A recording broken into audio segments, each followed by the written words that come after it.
my god. Hey. 3 jam yang lepas, tiba-tiba tadi keluar notification kat YouTube aku. Ada satu movie trailer keluar baru hari ni, which is ada movie nama I Play Rocky. So aku dengar movie ni dia tentang biopic lah, tentang Sylvester Stallone yang untuk mendapatkan watak Rocky, which is movie pertama dia lah yang menjadi ikonik pada semua orang lah. So kita nak react trailer dia. So yeah, let's go. Name? I'm Mike. Acting's what I live and breathe for. Oh my god.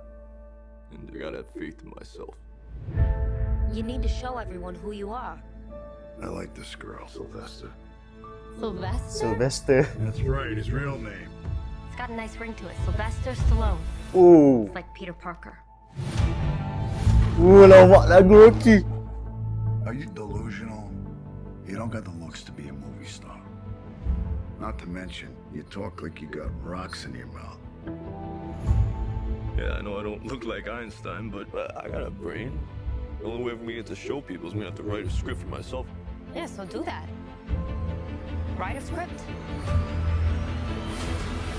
And give yourself the best part. Oh, okay. There's something big here. Oh my You wrote god. this in 3.5 days. This is freaking good. Touch someone like Chuck Bronson, or we could do Eastwood. Guys, I play Rocky. I Play I have no idea what Rocky. that means. So the writer wants to be in it as the lead. No, absolutely not. Oh Throw some money at him. my god, aura tu. No. Raise the offer. Try 75. You're parking cars for Christ's sake, Sylvester. No, 175. Go to 200. No? I'm not giving this up. Oof. Not for $1 million. Not for 10. Woo! Oh my god. Hey.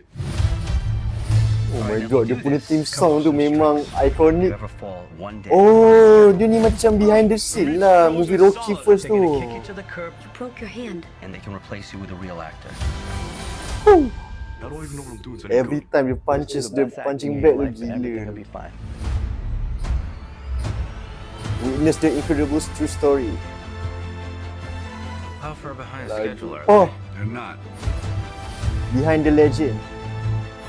Apollo Creed! This movie is about having a belief in yourself. It's about going the distance. Oh, I put my heart and soul on the page. If I'm not willing to live up to what I wrote, then what's the point? oh low. Do you believe in me? Or not? Oh, ikonik tu. I thought you said you could box. I lied. Wait. Go of the head! I'm an actor, goddammit. You always lie.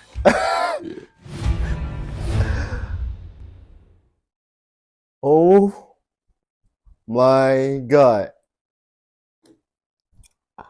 Biasa aku goosebump tu. Wish. Biasa.